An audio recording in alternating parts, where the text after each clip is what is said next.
Bonjour, vous écoutez Orbit, le podcast qui répond à toutes vos questions sur la plateforme Odoo. Moi, c'est Franck. Et moi, c'est Florent. On travaille tous les deux chez Orbit, ça fait plus de 15 ans qu'on fait du Odoo. Avec le temps, on a compris énormément de choses, autant sur la plateforme que sur l'aventure entrepreneuriale. On peut dire qu'on est des vrais experts du sujet, non Franck? Oui, de vrais dinosaures. Et c'est d'ailleurs pour ça qu'on voulait vous partager tout ce qu'on a appris, pour vous aider à y voir plus clair. Alors, dans ce podcast, chaque semaine, on décrypte ensemble un sujet clé sur la plateforme Odoo et ses satellites. On y va? Allez, c'est parti.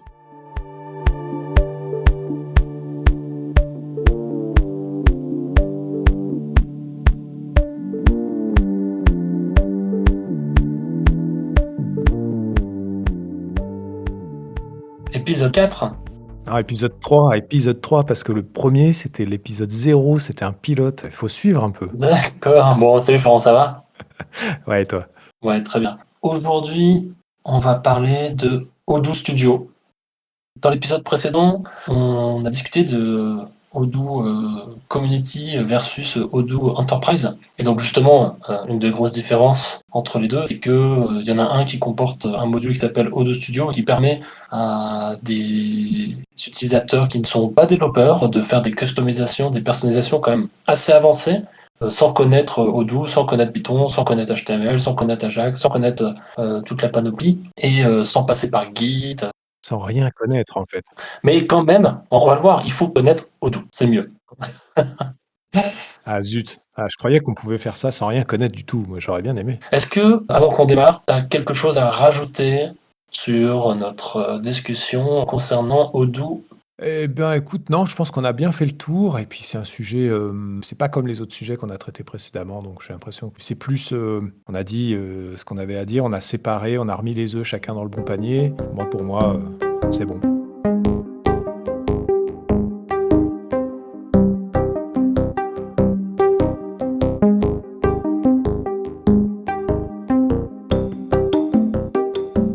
C'est bon. Donc du coup, en fait, ça fait quand même une transition assez intéressante de parler de ces deux versions, puisque Odoo Studio est présent dans la version Enterprise depuis novembre 2015 sur la version 9. Et moi personnellement, en tant que consultant fonctionnel, j'ai adoré. J'ai adoré parce que voilà, ça m'a permis de découvrir un outil qui permettait de rajouter un champ, de rajouter une vue, de construire des personnalisations rapidement, facilement, de les tester, plutôt que de devoir faire des mock-ups, de devoir rédiger des specs, de les envoyer aux devs qui comprennent rien, et puis ensuite de me livrer les devs qui marchent pas. Ah, tu t'y attendais pas là, mais... Ah bah si, c'est une histoire tellement classique. Et de devoir recommencer, et donc tout ça donc avec un coût difficile à maîtriser. Ton avis là-dessus, sur Odoo Studio? Toi qui es plutôt côté dev, on va dire. Bah, j'ai 2 avis. Le 1er, ça serait de dire, bah, effectivement, oui, c'est bien parce que ça permet de donner la main à un utilisateur qui d'habitude n'aurait pas les moyens finalement de s'exprimer dans ce domaine-là. Et puis mon autre, point, c'est exactement l'opposé, c'est de dire: «Bah oui, mais justement, comme on donne la main à des utilisateurs qui n'ont aucune expérience dans ce domaine-là, on a une problématique de maîtrise de la qualité du code». Tu vas me dire, c'est paradoxal puisqu'on parle de no code, mais c'est comme toutes les discussions qu'on a eues jusqu'à présent, c'est une question d'échelle, c'est une question de typologie. Dans certains cas, ça marche, dans certains cas, ça marche pas. Je pense que le but, en fait, aujourd'hui, ça va être de dire, de déterminer quelle est la limite, quel est le point de rupture à partir duquel, on pense, chacun, que Odoo Studio vaut le coup, qu'Odoo Studio commence à trouver ses limites ou qu'Odoo Studio ne doit pas être utilisé parce que ça serait une erreur. Voilà. Il n'y a pas de réponse parfaite, be all end all. Encore une fois, j'ai raison. Encore une fois, c'est vrai. Alors, je ferai sûrement une vidéo, hein, peut-être que je mettrai à jour ce podcast dans les commentaires pour vous mettre un lien vers une vidéo qui explique un petit peu ce qu'on peut faire avec Studio. Mais en gros, on va rentrer dans un mode où on va pouvoir simplement modifier des vues par glisser-déposer de champs, créer des nouvelles vues formulaires, des nouvelles vues listes, des nouvelles vues calendrier, et aussi avec des actions automatisées, pouvoir créer des flux complètement automatisés qui pourraient être déclenchés par différents événements. Et donc, quand on imbrique un petit peu tout ça, c'est-à-dire à la fois la possibilité de maîtriser un peu les jeux de données avec différents types de champs, et la possibilité de faire parler les champs entre eux, donc les formulaires entre eux, de faire appel à des champs existants dans d'autres formulaires, etc. En fait, des fois on voit pas la limite. On voit pas la limite, jusqu'à ce que évidemment, la limite, on la prend en frontal, hein, ça c'est sûr. C'est-à-dire qu'à un moment donné, Odoo, a quand même une limite. Déjà, des limites, sur, communication externe, hein, tout ce qui est API, même si, dernièrement ils ont intégré, la notion de webhook, que personnellement je ne maîtrise pas, encore complètement, mais qui va permettre de déclencher en fait des scénarios à partir de logiciels externes. Et après, c'est pareil, il y a certains, modules, je pense par exemple au module, signature ou au module, pause, ou je pense, voilà, même certaines vues qui sont pas encore accessibles avec, Odoo Studio et sur lesquelles on va, avoir des limites. Donc ça déjà c'est une chose, hein, qui va faire la différence entre Odoo Studio et le développement spécifique. Et après en effet il y a cette, notion, de taille. Parce que c'est vrai que Odoo Studio par défaut, il va générer du code qui va être enregistré en base et qui va être enregistré dans un module, qui va s'appeler, Studio Custom, qui sont en fait toutes les personnalisations qui ont été faites par l'utilisateur.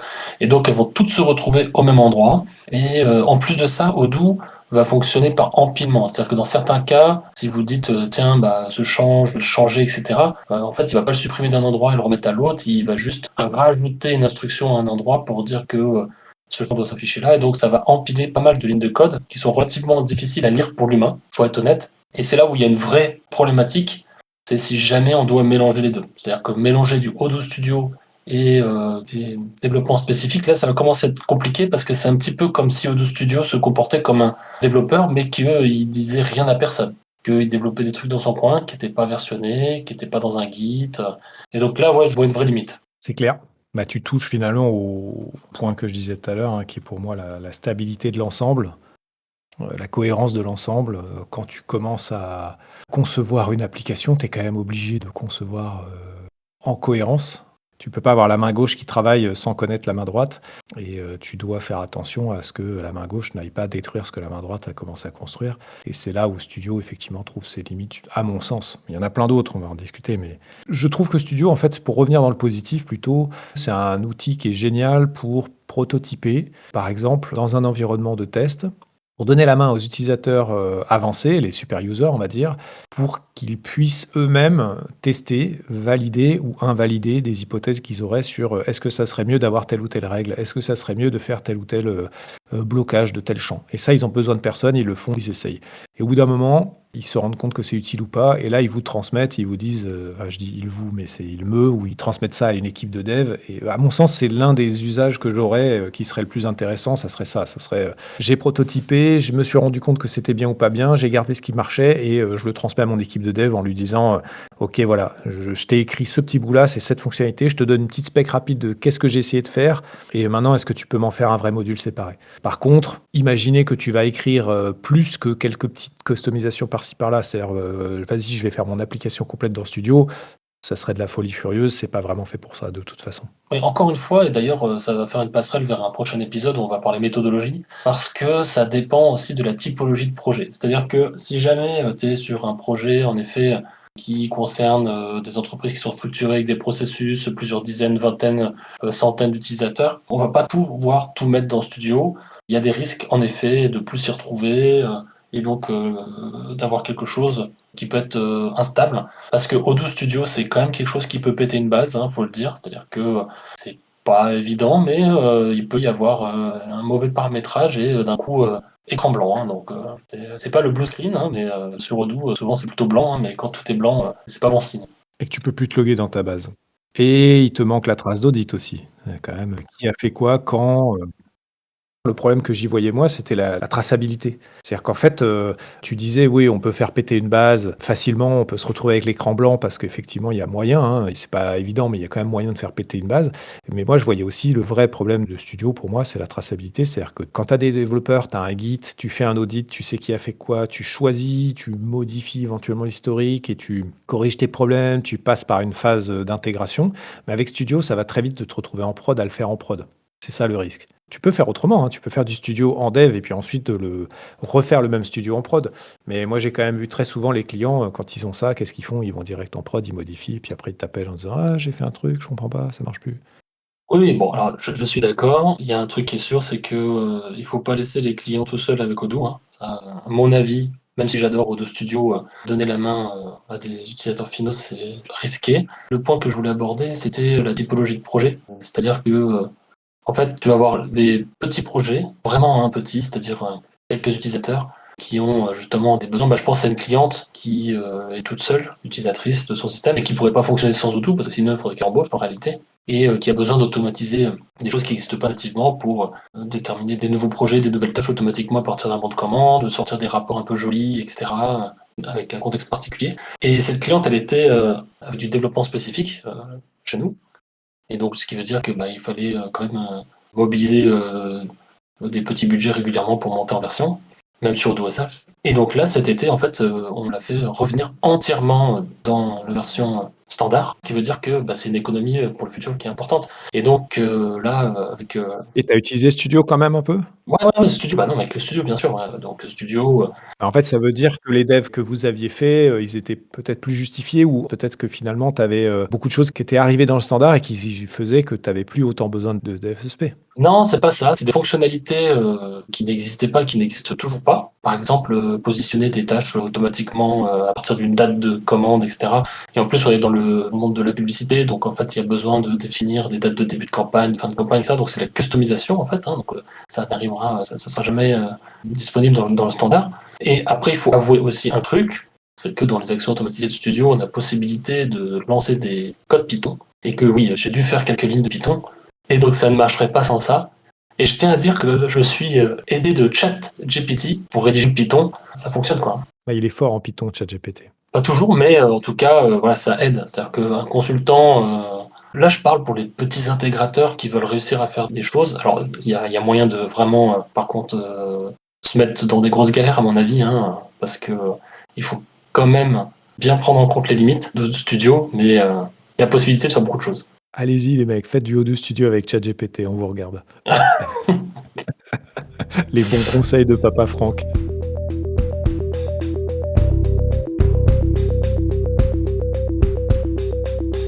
Odoo, ce n'est pas encore très clair pour vous? L'expertise Orbit est là pour vous accompagner. Sur orbit.io, prenez directement rendez-vous avec Franck ou Florent, experts depuis plus de 15 ans. Un clic sur la rubrique blog et vous bénéficiez des très nombreux articles en accès libre. Odoo n'aura bientôt plus de secrets pour vous.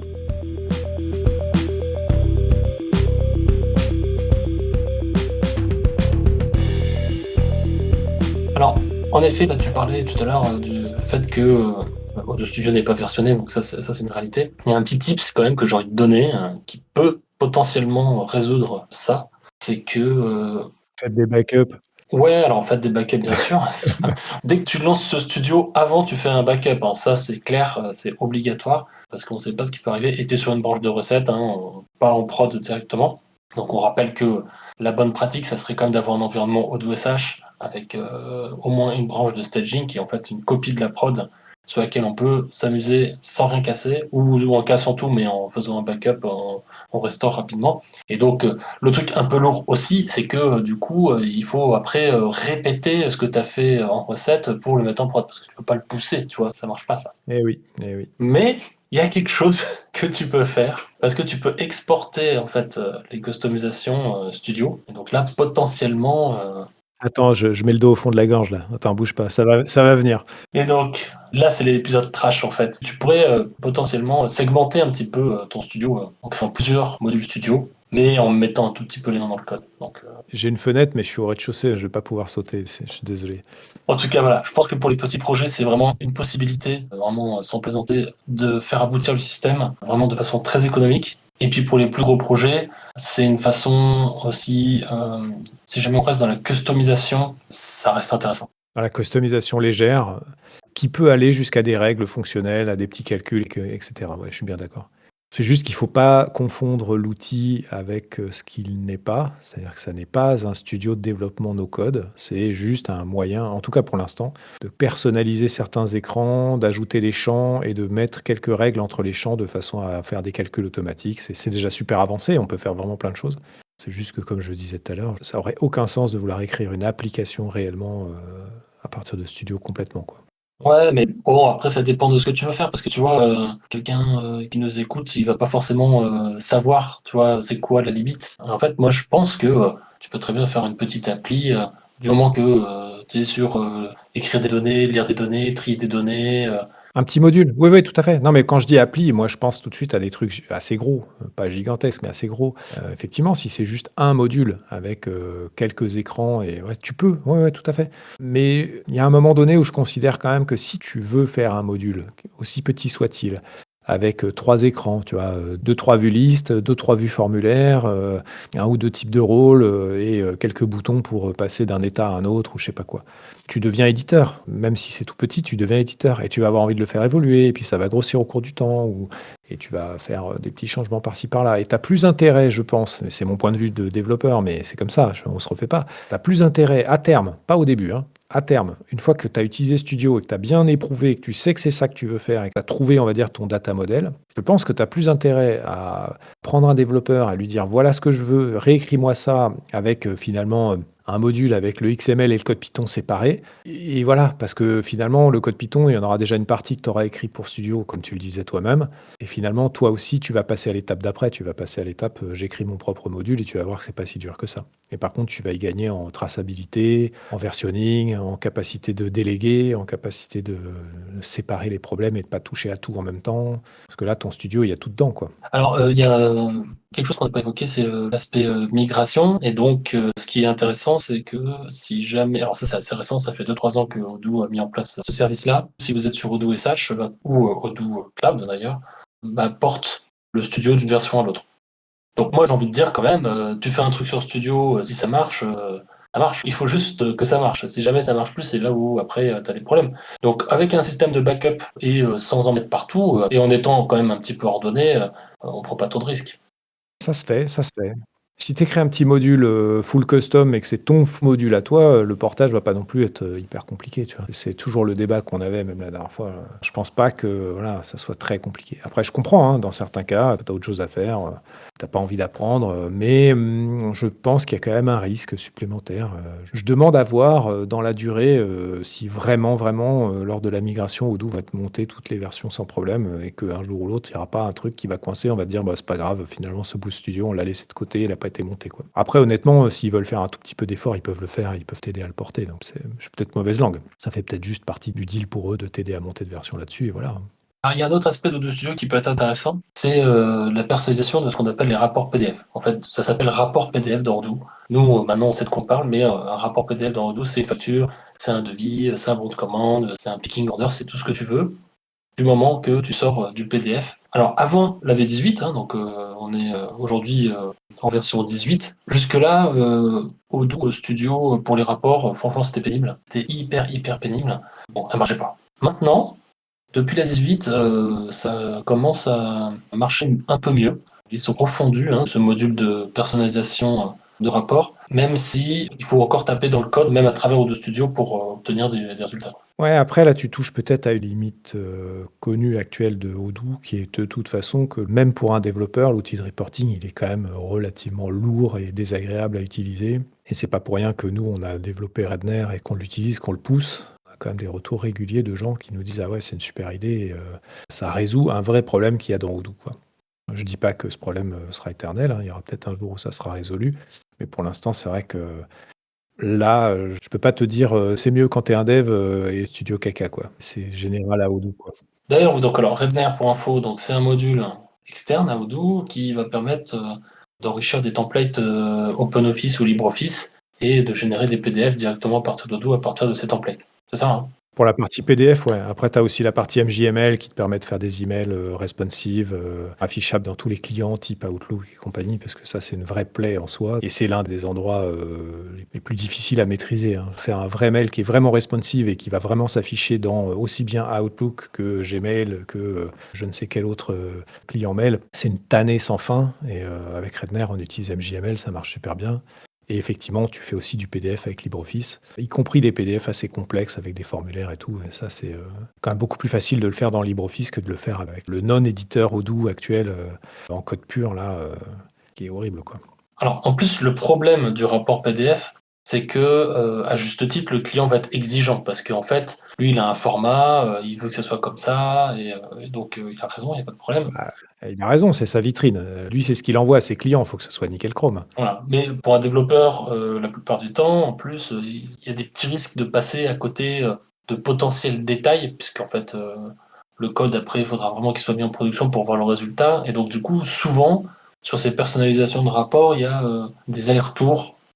Et donc, ça coûte cher. Donc, parce qu'en plus de ça, on pourrait penser que c'est simple. Mais en fait, un rapport, ça ne l'est pas. Et voilà. Et même sur Studio, hein, c'est pas simple parce que C'est tout sauf simple. qu'est-ce qui va se passer? Par exemple, une facture, on va avoir en fait une imbrication de vues qui ont été pensées au départ. Et des fois, je me pose la question, mais pourquoi ils ont fait ça comme ça? Parce que par exemple, on a un objet sous-total, tu vois, qui est dans une vue différente, qui est partagé avec le devis, la facture, etc. Et donc là, bon, t'as un peu envie de mourir des fois quand t'es là-dedans, mais donc en effet, c'est pas simple. Ouais, et puis après des problèmes, tu en as dans tous les sens parce que tu non seulement tu as ça c'est la on va dire la structure intrinsèque de Odoo, mais de toute façon, tu as aussi plein de problèmes, fonctionnels qui viennent de la problématique du print parce que ta facture, c'est un objet qui doit être imprimable. Donc c'est pas tout à fait la même chose qu'une page HTML. Une page HTML, elle va changer d'aspect en fonction de la taille de l'écran et c'est même ce à quoi tu t'attends. Tu te dis: «Si j'ai un écran large, je veux que ça soit large, si je suis sur mobile, je veux une autre vue». Très bien. Mais c'est pas du tout le cas du print. Le print, il doit s'afficher pareil, de la même façon tout le temps.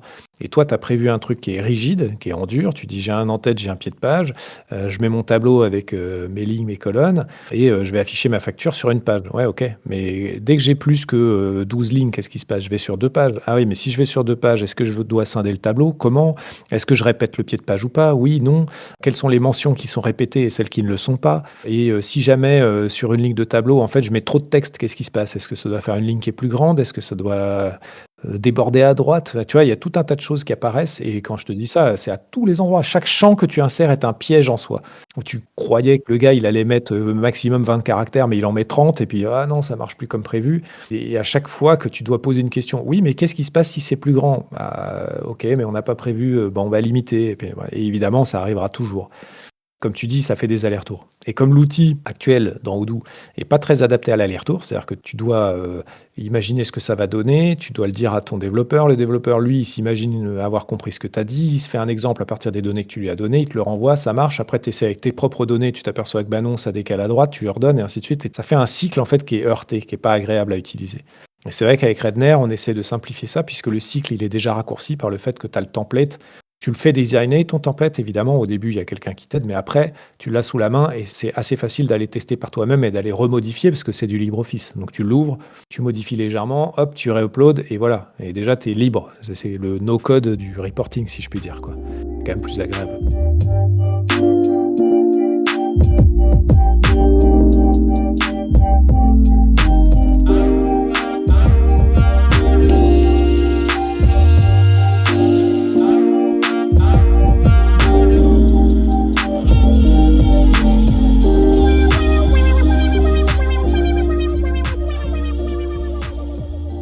Il y a aussi un truc pour la peine, alors c'est encore une fois moi qui vais défoncer Odoo Studio, mais c'est pas possible. Parce que voilà, c'est vrai que sur la partie rapport, si jamais tu le fais de façon graphique, c'est-à-dire par glisser-déposer de champs, etc., techniquement, à chaque modification, il va rajouter du code pour dire ça modifie. C'est-à-dire que si jamais tu dis ton champ, tu le changes 3 fois de place, bah en fait, dans le code, il le change pas 3 fois de place. Il dit vous le mettez là, après il dit vous le mettez là, vous le mettez là, vous le mettez là, ensuite tu vois ce que je veux dire? C'est-à-dire que ça s'agglutine là, donc c'est les X-pass, tu sais, Des layers, quoi. et donc c'est vrai qu'à la fin, si jamais tu as fait 10 modifications de ton champ, tu as fait 100 lignes de code, et c'est vrai que si jamais à un moment donné tu es obligé d'aller dans le code pour aller faire quelque chose, bon, ça marche pas bien. Ça peut, c'est pareil. Tu pleures. Ah, tu vois, comme quoi, j'ai pas besoin de tirer à boulet rouge, il suffit de laisser les utilisateurs réels en parler. Et moi, Voilà, mais en effet, Odoo Studio, il peut y avoir un effet waouh qui dit ouais, c'est super, c'est un marché facile.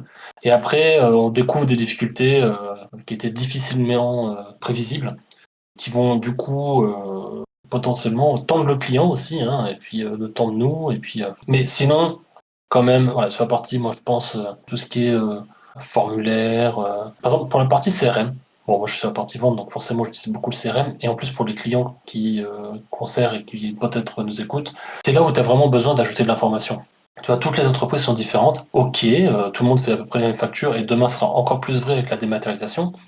Mais sur la partie vente, si jamais tu vends du service aux particuliers, pour faire du nettoyage de jardin, etc., bah, tu as envie de dire est-ce que c'est du gazon, est-ce que c'est de l'herbe, est-ce que c'est des pommiers, etc. Tu vois, tu as envie de personnaliser quand même. Tu as besoin d'avoir de l'information personnalisée à ce moment-là. Et donc là, au studio, oui, tu vas mettre des champs, voilà, mètres carrés de terrain, tu vas mettre nombre d'étages, nombre de pommiers, j'en sais rien, ce que tu veux, à foison, et ça va vraiment t'aider. Pour le coup, on est dans le domaine de la petite customisation qui a beaucoup de sens pour toi et qui fait la réalité de ton business à la fin, sans pour autant rentrer dans des trucs qui nécessiteraient, à mon sens, un vrai développement. Et là, je pense que c'est le meilleur endroit quoi, pour l'utiliser. Ouais, et quand on dit petit, ça veut pas dire que on peut se limiter dans le nombre de champs, tu es d'accord? Si on a envie mettre 100 champs, ça reste petit pour toi techniquement, mais en réalité pour l'utilisateur, lui, il voit beaucoup de choses, tu vois? Bien sûr, c'est ça, totalement. Tu peux te faire 50, 100, 200 champs si tu veux, ça change rien au problème. Effectivement, ça reste des champs. Un champ qui a pas de règles et même un champ qui a quelques règles simples, finalement, allons-y.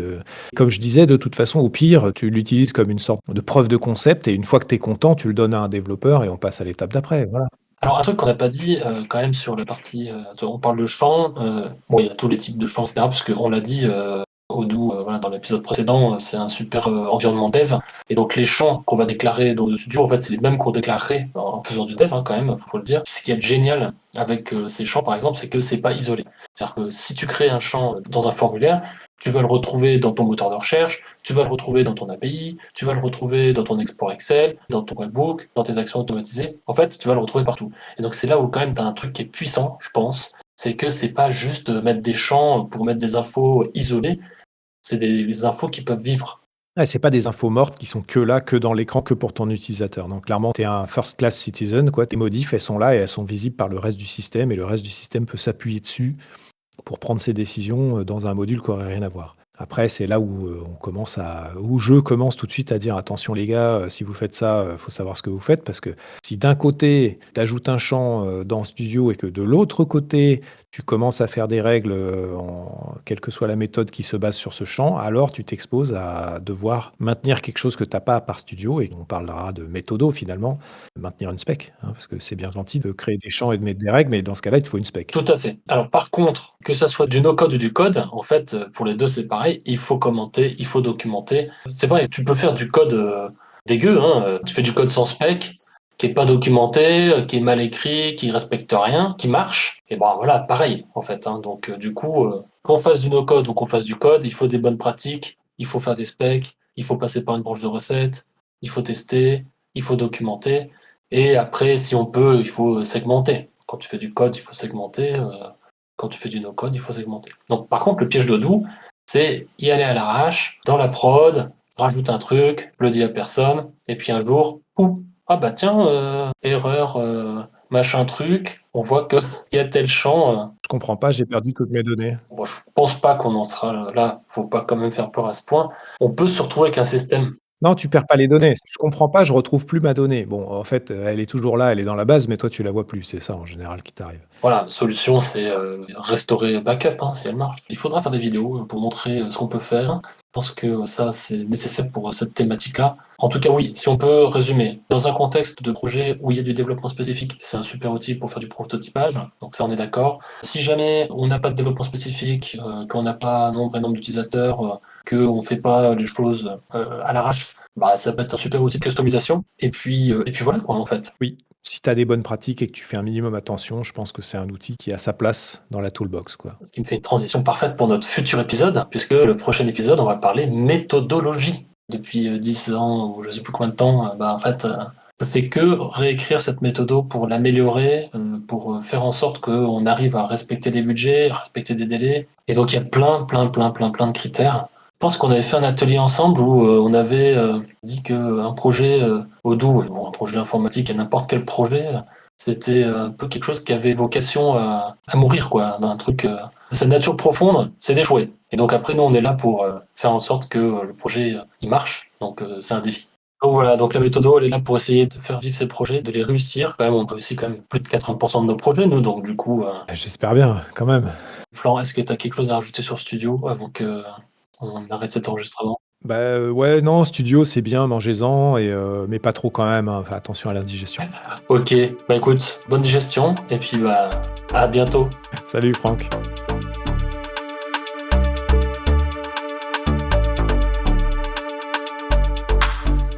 Merci d'avoir écouté Orbit, le podcast qui décrypte la plateforme Odoo.